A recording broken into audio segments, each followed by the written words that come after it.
Hey friend, welcome back to Running to Myself. I'm Tricia Stanton, life coach, wife, mom, grandma, and someone who's still learning every day how much small choices matter. Today we're diving into the power of daily habits, why they're essential, how they sometimes slip away without us noticing, and what to do when we realize we've drifted. I'll share my own story of losing and then reclaiming a habit that has anchored me for years.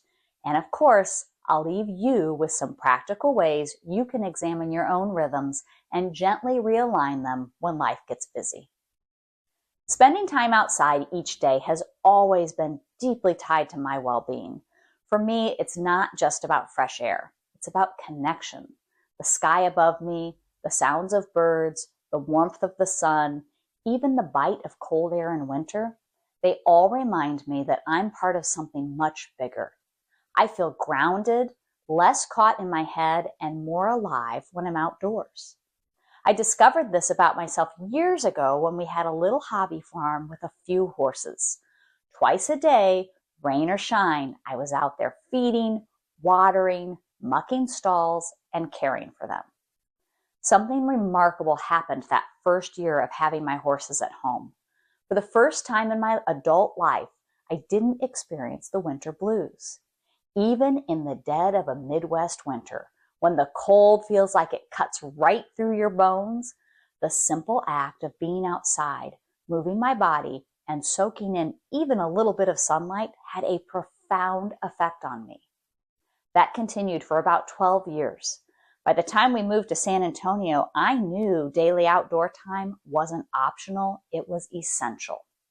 Thankfully, marathon training kept me outside no matter the weather. But then life shifted again. When I returned to teaching in the classroom, the rhythm I had established and held for so long slipped away. I'd leave for school before sunrise, and by the time I got home in the winter, it was already dark again. My body and soul felt the absence. I had to work at intentionally creating time outdoors whenever I could. When I left the classroom and started coaching full-time, I was excited about having so much flexibility in my schedule to increase my daily outside time. My mornings outside with coffee became a sacred rhythm. I'd listen to the birds, breathe in the quiet, and remember how grateful I was to not be in a windowless classroom anymore. But here's the truth. Even habits we love can slip away. This past year, little by little, that morning ritual faded. It wasn't one big decision. It was a slow drift. Coaching calls took priority.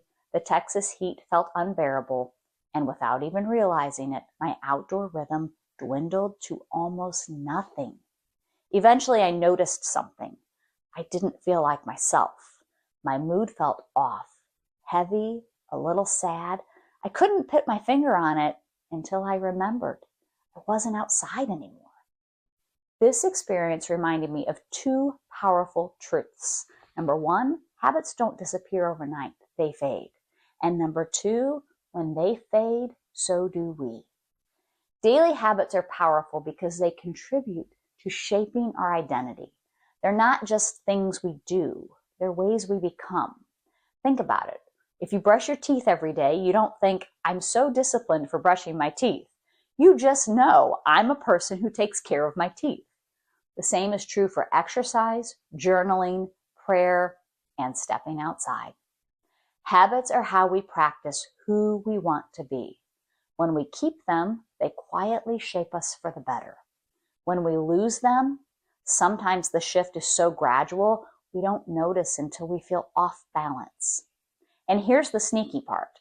Often, the habits we drift away from are the very ones that support our mental health the most. Why? Because they feel optional in the moment. Skipping them one day doesn't seem to matter, but one day turns into a week turns into a month, and before long, the steady support they provided has slipped away. Think about this for yourself. What daily habits make you feel more alive, more grounded, or more clear-headed? Are they still present in your life? Or has one quietly faded away, replaced by busyness or convenience. Let's get down to some practical strategies. When you notice a habit slipping or already gone, here's how to bring it back. Name it. Write down the habit you've lost. Awareness is the first step to reclaiming it. Connect it to your why. Remind yourself why it matters. For me, time outside directly affects my mood. That's powerful motivation. Next, shrink it down. Don't start with the perfect version of the habit. If you used to walk 30 minutes, begin with 5. If you journal the full page, start with 1 sentence. The goal is momentum, not perfection. Next, tie it to something you already do. Habit science calls this habit stacking. For example, after I pour my coffee, I step outside. Plan for obstacles. Life will try to get in the way. Decide in advance what you'll do when it's too hot, too cold, or too busy. For me, sometimes it's a shady chair on the porch instead of a walk. Other times it means getting out earlier before the sun is blazing or waiting until after it begins to fade and the temperature comes down. Celebrate the immediate shift. Don't wait for weeks of consistency to feel good. Notice how you feel after one day and let that motivate you to keep going. Here's something I coach my clients on often. When a habit slips, the worst thing we can do is shame ourselves. I should have known better. I'm so inconsistent. I always quit. Those thoughts keep us stuck. Instead, treat yourself with curiosity. Ask, what changed? What got in the way? What do I need now? Curiosity opens the door to action. Shame closes it.